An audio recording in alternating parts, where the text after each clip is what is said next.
মানে এই মেয়েটাকে তো আপনারা সবাই চিনেন, সবাই কম বেশি এই মেয়েটাকে চিনেন। এই মেয়েটা তার ফাঁকনামি কথার জন্য সবচেয়ে ট্রলের শিকার হয়। এবং নতুন করে সে ট্রল কেন হইতেছে, সে একটা ফেসবুকে তার একটা স্ট্যাটাস দিয়েছে তার ফেসবুক পেজে।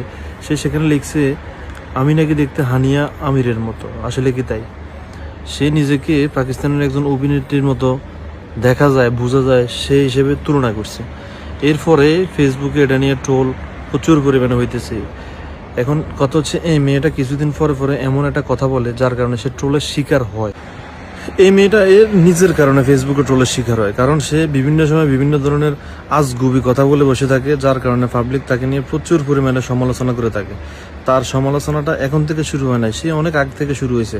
যখন সে কেন্দ্রে দিয়েছি বলছে, এরপর থেকে যে তাকে নিয়ে সমালোচনা শুরু হয়েছে, এটা আর বন্ধ হয় নাই। কিছুদিন আগে তো কি একটা জিনিস হয়েছিল, হাউন আঙ্কেল, এটাও শেষ হয়ে গেছিল। এখন নতুন করে সে আবার জন্ম দিছে।